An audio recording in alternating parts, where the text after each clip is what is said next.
Olá, pessoal! Hoje, dia 5 de maio, Dia Nacional do Uso Racional de Medicamentos. Então, para quem não sabe o que é o uso racional, é quando você faz o uso de medicamentos na dose adequada, por um tempo adequado e com pacientes que tolerem aquela medicação. Para nós, geriatras, né, ou gerontólogos, essa é uma questão muito forte, né, porque o paciente idoso ele já tende a ser polimedicado, ele usa polifarmácia, que a polifarmácia, para nós, a definição é o uso de mais de 5 medicamentos. E quem aí conhece um idoso sabe, em geral, eles têm hipertensão, já usam os dois. Diabetes, mais um. Dor crônica, mais outro. Osteoartrose, outro. E já temos aí, no mínimo, 5 medicamentos, já caracterizando a polifarmácia. E aí a gente tem como manejo o uso racional. E como é que é esse uso racional, né? A gente sabe, por exemplo, hoje que 27% dos pacientes no Brasil, de acordo com a Organização Mundial de Saúde, fazem o uso de forma inadequada. E em outras pesquisas internacionais também a gente já tem algumas evidências do uso de maneira inadequada desses medicamentos e da necessidade desse uso racional. Primeira coisa que a gente tem que ficar atento no uso dos medicamentos é se aquele medicamento ele deve ser continuado, né? E o idoso ele tem muito isso. O doutor me passou esse remédio e ele usa esse remédio 10 anos. E aí, às vezes, não é necessário mais. Então, sempre perguntar ao idoso quais os medicamentos o senhor usa. E, se possível, pedir para ele trazer, porque nem sempre ele vai lembrar o nome dos remédios. Nós temos esse outro problema, né?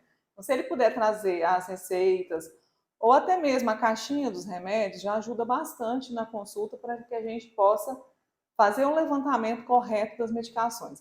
Inclusive, gente, as fitoterápicas, né? Porque para eles, um ginkgo biloba, por exemplo, não é um remédio, mas é, né? Então, eles também têm que trazer essas medicações para a gente fazer essa avaliação racional. Segundo ponto, além de quais são e de quanto tempo eles estão usando, é se a dose está adequada.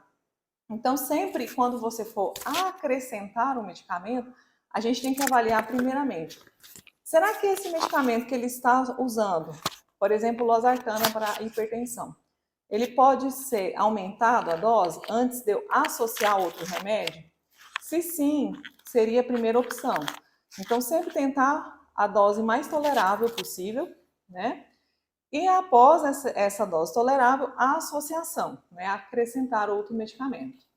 Então, esse é um outro segundo ponto. O terceiro ponto que a gente tem que lembrar sempre também no idoso é sobre a biodisponibilidade dos medicamentos, né? Então, assim, o idoso, ele tende a ter mais tecido adiposo e ele também tem uma redução, né, da degradação dos medicamentos. Então, ele, por exemplo, num uso de benzodiazepínico, como um bromazepam, o tempo de meia-vida desse remédio no idoso é de 72 horas. Então, é um dos medicamentos que a gente não indica muito no idoso também, por isso, além da questão do declínio cognitivo, que hoje a gente já tem várias pesquisas demonstrando a associação deles com a perda de memória, né? Então, é um medicamento hoje quase que proscrito nos idosos, os remédios tarja pretas, tá? Bromazepam, diazepam, clonazepam. Então, sempre tentar lembrar, esse paciente idoso, por exemplo, é renal crônico e está usando insulina, o tempo da ação da insulina nele é maior do que um paciente que não é renal crônico. Então, você tem que fazer o ajuste da dose para essa disfunção e para esse perfil de paciente. Então, isso é um uso racional. É sempre também reavaliar, como quarto item, se a queixa do paciente não é decorrente de algum remédio.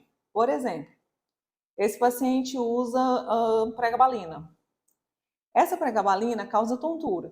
E ele vai na consulta queixando de tontura. Então, será que a tontura não é consequência da pregabalina? E daí não adianta você passar outro remédio. Talvez o correto é retirar a pregabalina. Retirar a pregabalina e ver como esse paciente vai se comportar. Então, essas são algumas dicas, né? 4 itens aí bem tranquilos de você realizar numa consulta ao idoso é que você fique atento, né, do uso racional e lembrar sempre do último item, que são as interações medicamentosas. Essa, para quem não é geriatra, é um pouco mais complexo, mas hoje a gente tem a tecnologia a nosso favor e um dos critérios que a gente utiliza é um aplicativo que chama Critérios de Beers, tá, gente? Depois eu vou pôr aqui para vocês, escrito, BEERS.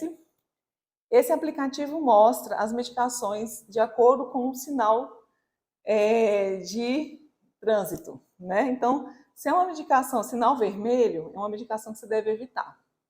Sinal amarelo, uso comedido. E sinal verde é uma medicação aí que você está tranquilo, pode usar à vontade. Então, alguns medicamentos no idoso, a gente tem que tomar alguns cuidados pelo risco de interação, e nesse aplicativo, que vocês conseguem mais no iPhone, tá? Ele consegue mostrar essa interação desses medicamentos e quando você deve ou não deve fazer essa interação, o que para nós é extremamente importante, porque isso influencia na ação desse medicamento, tanto no tempo de meia-vida, quanto nos efeitos colaterais ou reações adversas. Então, seguem essas dicas. Se você gostou, dê o seu like. Também deixe para nós aí seu comentário. Olha, sei lá, meu pai usa isso e isso. Será que isso tem interação medicamentosa? É uma outra pergunta, né? Ou, se você não gostou também, dê o seu dislike aí para nós. E até o próximo vídeo. Tchau!